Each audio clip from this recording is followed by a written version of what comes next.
Welcome back to Watchwolf Studio. Just one day now to Tokyo Games Market, and for most people going, like myself, it's just a chance to see all of the games that are being developed this year in Japan, and maybe buy some of them, meet the developers, and really soak up the sights and the sounds. But for some people, it's a professional engagement. It is, after all, a trade show, the largest trade show for independent game developers in the world. So some people that are going there are going because it's their business. One such professional is James Nathan of CMYK Games. James has been here for a few days now in Tokyo, and he'll be at the market early, trying to sign developers so that he can take the games back to America and develop them for the American market. I'm going to go to Ueno in Tokyo and meet James and ask him about his business here. Sure. So I'm currently COO of CMYK Games. Makes games like Monikers, Wavelength. In the US, we publish Quacks of Quedlinburg and those kinds of games. And as it's a new job I've had for a couple months. It's the owner is a good friend of mine since we were early on in life. He's from my town, and he asked me to come join him, and as part of my responsibilities is handling the logistics and the operations of our everyday stuff, but also scouting for new games that we want to publish. Maybe it's new designers we want to work with, maybe it's existing designs that we can do a straight license of. For me particularly, I have a lot of knowledge in the area of the game market kinds of releases. Figuring out how to order them, and even just as recently as a couple years ago, that was still difficult. Figuring out shipping services, figuring out the language barrier, figuring out the payment barrier. Here PayPal and things like that are not common, so how can I make that happen? Is it worth the wire transfer expense? Are there more creative ways I can pay?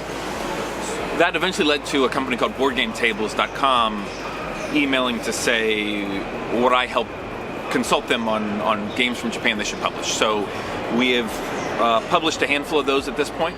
So then a couple months ago, Alex, my new boss, called and said, hey, come run operations. And so here I am, and so it's been a smooth progression of doing this as sort of a third-party observer to friends who have the subscription box, to doing it as my own hobby, to doing it as a part-time job, to doing it as my full-time job. And so, here I am. I was an international private investigator, and that relationship worked great in both directions, right? The skills I learned of translating rules and how do I get this PDF that I can't copy and paste the text from comes up in court cases on obscure islands in the Indian Ocean and in other situations. So, those skills kind of go both ways. It's been a couple years. I haven't been able to come because of pandemic restrictions, and so it was a lot of importing things and using forwarding services. I was able to get a visa this time, and then they opened for tourism regardless, so myself and some other people I know have been able to come from the United States this time.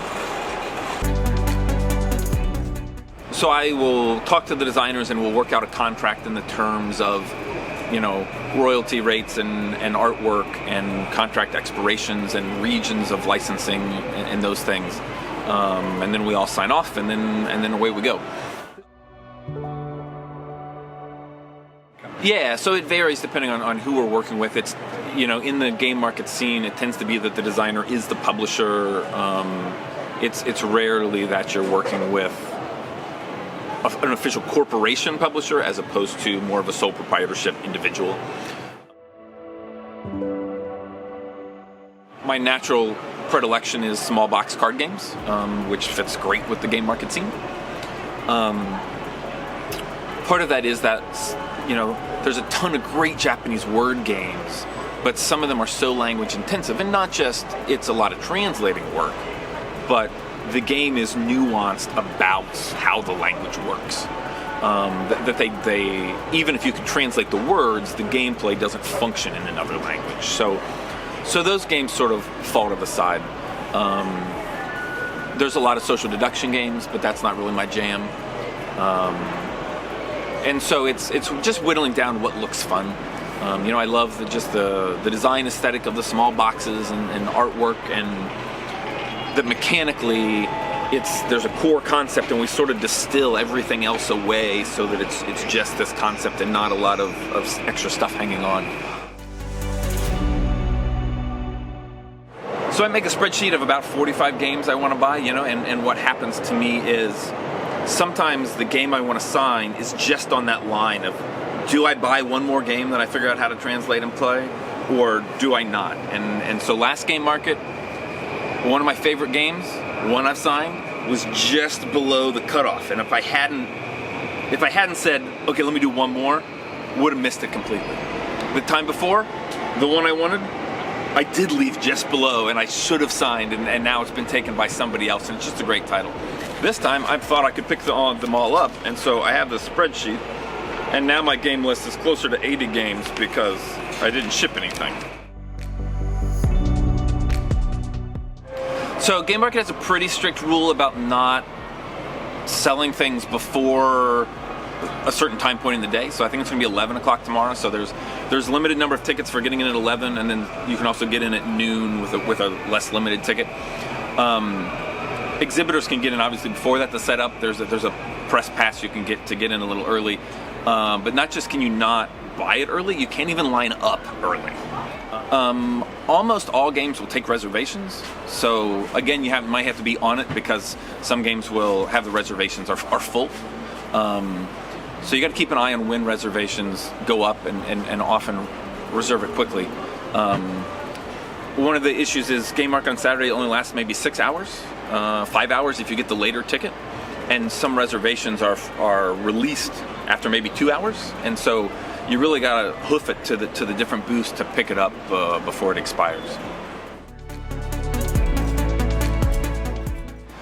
It's been very interesting, As a culture, Japan is very privacy conscious, right? Of not wanting to stand out, and so many of the designers, I don't know what they look like or their name. I know their publishing names or their online handles, but it's incredible, for all that Twitter has that's a bad side, the things I've gotten done and the connections I've made in the last few years not being able to come here, the relationships I've built with people I don't speak the same language as is just so heartwarming, and so I've only, in the 5 or 6 days I'm here, I only have one meal by myself because I've been able to, everybody wants to share a meal and hopefully a game. And so it's just been wonderful to meet everybody. And so if anything, I think those relationships will be stronger when I go back now that I've met everyone.